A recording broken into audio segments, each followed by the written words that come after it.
Once again, the Raptors' top 6 players absolutely crush it out there on the court, and we get a big W against the Minnesota Timberwolves. Even though they were short-handed, the Raptors have won their 3rd straight game. Gary Trent Jr. is out here getting career highs in this game, and we have a lot to discuss about this one. And Pascal, Fred VanVleet, looking back like they're all-star forms. And I know I've taken a lot of heat for supporting Pascal in the past, Fred VanVleet this season, so it's nice to see them come back into shape for this game. So let's just break it all down. The Raptors got a 122-107 victory against the Minnesota Timberwolves, who were without Karl-Anthony Towns as they have been for a while, as well as Anthony Edwards, who hurt his ankle in a recent game for the Timberwolves. But nonetheless, still a big victory. They still have a, it didn't feel like the Timberwolves. It felt like a Utah Jazz game with Mike Conley, Rudy Gobert out there, and then the weird looking uniforms, right? Not the classic Minnesota blue and green that they have. It was a colorful white jersey that they were playing in.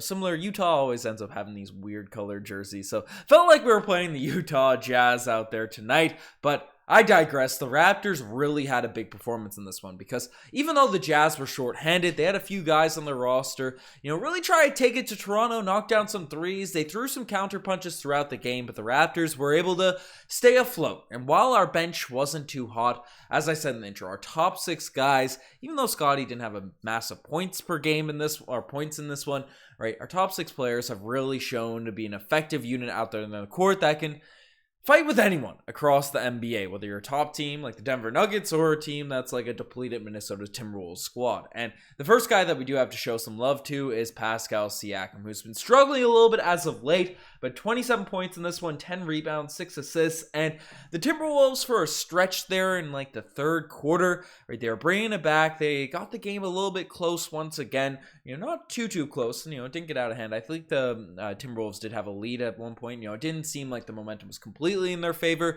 but Pascal really had to swing things the Raptors' way, and he scored 9 straight points on back-to-back possessions, right? He was creating for other players and doing what he should do against a Minnesota Timberwolves team, and that even though guys like McDaniels are known as solid defenders, Rudy Gobert's got the Jazz got about 5 unprotected firsts for Rudy Gobert, I think, right, because of his defensive prowess, certainly not for his offensive skills. And even though they have those types of guys, when Pascal Siakam can really take advantage of matchups, can really feel good out there on the court, get his game going, he's got to do it. And he was attacking the rim at will. And that's a great thing to see for Pascal, because tonight, as I said, we just looked at the stats. He was 1 of 6 from the 3-point line. It felt like he took less, especially in the second half of this game, right? Pascal Siakam was driving the rim. He was getting some buckets.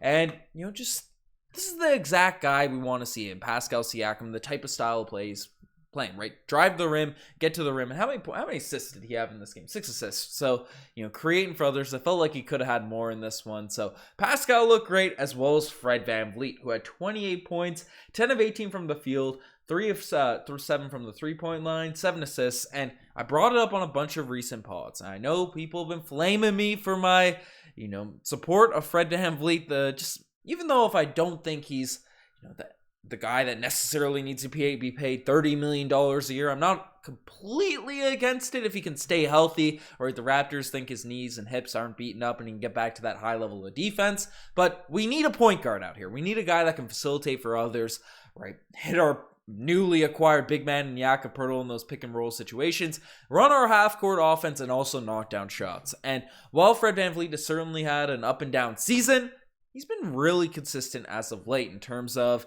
just getting buckets for this Raptors team. Hasn't been perfect by any means, but facilitating the offense. We saw a few games there where Fred VanVleet wasn't in the lineup and our offense looked absolutely trash. So, that's the one value certainly there for Fred VanVleet, but when he's also able to knock down some shots, get us some buckets on this Raptors offensive team, then that's huge. That is huge for this squad. So, our 2 guys that have been all-stars on our roster, and Pascal Siakam, Fred VanVleet, playing at an elite level, that's how we get back to at least where we were last season, right? The productivity, consistency from those 2 guys. That's how we can sort of get back in that role. But also having role players on this team that are effective is a good look. It's a good look for this squad. And, OG Anunoby in this one, again, great defense. Only took 9 shots, but had 15 points. Had the highest plus-minus in this game. Jakob Poeltl, 14 points, 11 rebounds. Had a long stretch there where he was taken out of the game.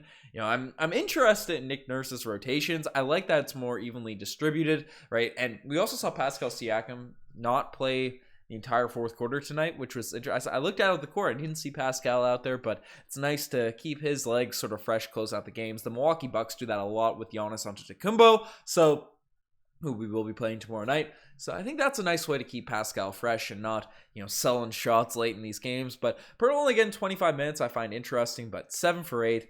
11 rebounds, did a great job on Rudy Gobert, even though he's not much of an offensive presence, but was dealing with foul trouble as well, but I don't know.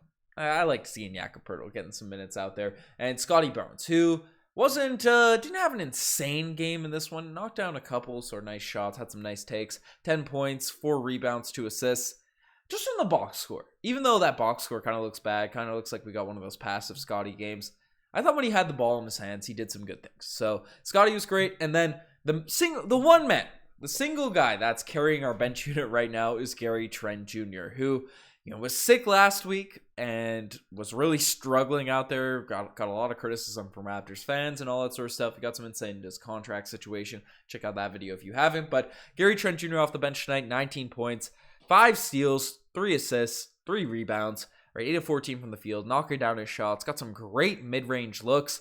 And, you look at the rest of the bench, right? Malachi played garbage time, right? And guys that actually played minutes, Will Barton was 0, Koloko was 0 points, and Chris Boucher only took 2 shots and had 5 points, right? Knocked down a nice 3 there, which was a nice momentum swinger. That Boucher, even though the box score doesn't look too hot, he had a really solid performance in this game. But that said, we're not getting a lot of production from our bench guys outside of Gary Trent Jr. at this point. Now, I'm a big proponent of not benching Precious Achiuwa, not having him play basically 0 minutes. I know he got some running garbage time in this one, but I think Precious Achiuwa needs to get some little ounce of run out there on the court, just because we know when he's hot, he can be a really nice asset for this Raptors team, even if he is inconsistent. But Gary Trent Jr. coming off, right? It's all we need. We've been talking about this entire year. If we can get a minuscule amount, just something coming off our bench to where we just don't go to absolute, we don't give up 15-0 runs when our bench units come in, right? Then that will be a nice look for the Toronto Raptors team. It'll keep us in games, allow us to win for our starters, our core units, with our top 6 guys, whatever amalgamation of players we have.